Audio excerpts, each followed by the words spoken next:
Pessoal, estamos de volta, tá? Para dar orientação para vocês. E como a gente tinha falado na semana passada, nós começamos a falar de reações químicas, tá? Essas reações químicas, ela também, aí vem uma coisa meio chatinha de entender, porque é lei, né? Mas, de repente, vocês vão entender que existe duas leis. A lei da conservação das massas e a lei de Proust, ou lei de proporções constante. O próprio enunciado já está falando o que significa cada um. Tá? Então, quando Lavoisier propôs essa lei de conservação das massas, nós sugerimos, né, um entendimento que, segundo ele, nada se cria, nada se perde, tudo se transforma. O que ele quis dizer isso aí? Ele resumiu uma reação química. Então, quando eu entro com um reagente, que nós já falamos na aula passada, tá? Quando a gente entra com um reagente, eu tenho que sair com um produto. E esse produto é referência ao reagente que eu tenho. Então, resumindo, o que ele quis dizer? A massa que eu entro é igual à massa que eu saio. Tá? Então, a massa inicial dos reagentes é igual à massa final, do sistema final, que é dos produtos. Então, se eu entro com, igual no exemplo da apostila aí, se eu entro com 12 gramas de ferro, com 64 gramas de enxofre, eu vou ter 76 gramas de um produto que eu tive, que é o sulfeto de ferro. Tá? Então, eu não preciso ter muita ciência no que cada reagente é, porém eu tenho que ter ciência do que eu estou colocando lá. Então, se eu quero produzir 76 gramas de ferro, eu vou ter que dividir essa quantidade de massa entre o ferro e o enxofre. Tá? Então, essa foi a proporção ou a conservação da massa. E as proporções constantes? Então, basicamente quase igual o que Lavoisier fez. Então, Proust só deu uma mexida no enunciado de Lavoisier, ou da conservação das massas. Tá? Então, o que ele quis dizer? Que essa proporção é uma característica da reação de quantidades de substância. Então, veja bem, se ele falou que é de quantidade de substância, eu também estou mexendo com quantidade em gramas, quilogramas, tonelada, enfim. A mesma quantidade que eu tenho no reagente, eu vou ter nos produtos. Certo? Então, é óbvio que, de repente, a igualdade de massa pronunciada lá por Lavoisier é igual à quantidade proporcional de massa proposta por Proust. Só que aí, no exemplo da apostila, vocês dão uma olhada aí que de repente eu tenho 2 gramas de hidrogênio, mais 16 gramas de oxigênio, dando 18 gramas de água. Aí, eu quero modificar isso aí. Aí eu faço na mesma proporção. Eu modifico a quantidade de massa, porém, eu vou modificar a quantidade de massa do oxigênio. E, consequentemente, vai modificar a quantidade. Numa proporção igual. Então, aí no exemplo da apostila, 2, 4, 8. 16, 32, 64. Então, quer dizer, a proporção manteve-se a mesma. Tá? É claro, gente, existe uma gama de informações, tá, que você pode observar aí no site que a gente está passando para vocês. Tá? Então, vamos para a atividade para tornar mais claro isso aí. Tá? A queima incompleta de carvão, ou a combustão, né, produz um principal poluente atmosférico, o monóxido de carbono, conforme representado aí. Com base nessa informação, ou nas informações, respondam.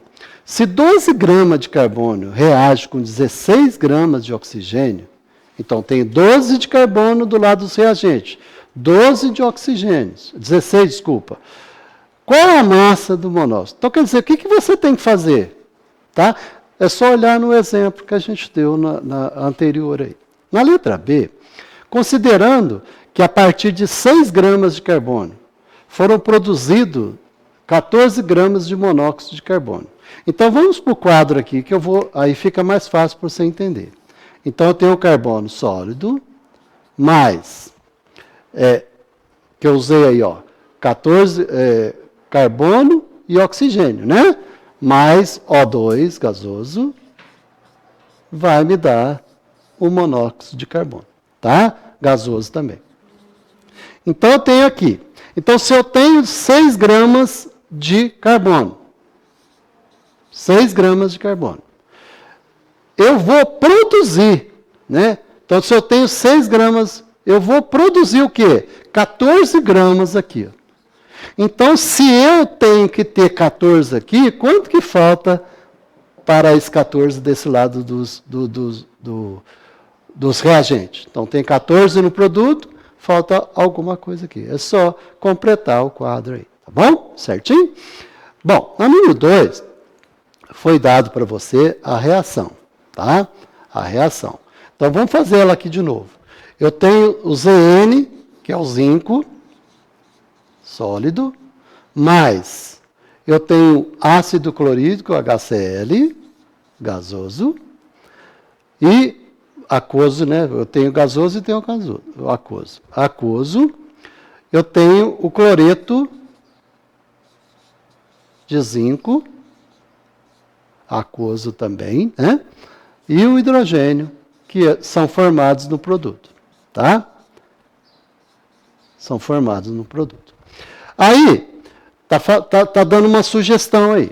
Considerando que 6,5 gramas de zinco metálico. Então, eu tenho 6,5 gramas de zinco metálico, tá? Produzem 0,4 gramas de hidrogênio. 0,4 gramas de hidrogênio. Certo? É o que está sugerindo aí. Responda. Qual a massa do gás liberado com 13 gramas do metal reagindo com o ácido? Tá? Então, o que eu posso fazer? Qual a massa do gás liberado? Nós estamos falando do gás liberado, desse aqui. Então, o que eu tenho? A informação de 13 gramas de quem? Desse aqui, não tem? Então, basta você fazer uma regrinha de 3 e calcular uma regrinha de 3, ou seja, esse vezes esse e esse vezes esse. E eu vou isolar o X e vou encontrar a quantidade de gás liberado. Tá bom? Certinho? Vamos passar? Bom, aí agora, nós temos aí um texto falando da indústria farmacêutica que produz o ácido acetil salicílico.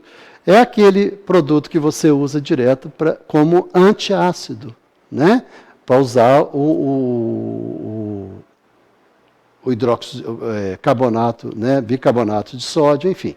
Mas veja bem, na indústria farmacêutica é fundamental que os profissionais conheçam as proporções dos reagentes. Então, para eu produzir alguma coisa, eu tenho que conhecer as proporções de produtos e reagentes. Antes de realizar qualquer reação química, um exemplo disso é a produção de ácido acetil salicílico. Um dos medicamentos mais comercializados no mundo e que não devem ser utilizados no caso de sintomas de dengue. Esses medicamentos são obtidos a partir da seguinte reação. Então, eu tenho o ácido acetílico e o anidrido acético do lado dos reagentes, e eu tenho o ácido acetil salicílico do lado dos produtos mais água. Aí eu tenho as proporções. Lembre lá daquela lei das proporções lá. Então, o quanto que eu tenho nos reagentes é igual ao quanto que eu tenho nos produtos. Então, é apenas, por exemplo, aí deu um exemplo aí. Na primeira aí, 51, 138, somado, os dois vai dar 189, do outro lado eu tenho que ter 189. Tá? 180 de ácido acetil salicílico, mais 9 de água. E na segunda opção, eu deixei uma lacuna, a apostila deixou uma lacuna para você ir de um dos produtos. Então, eu tenho 102, 276 e tem 18.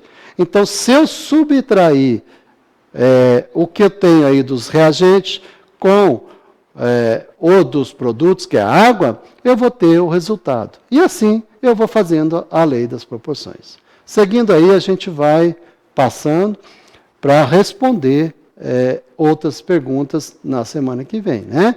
Então, nós vamos deixar por aqui, né, todas as informações e obrigado pela atenção de vocês.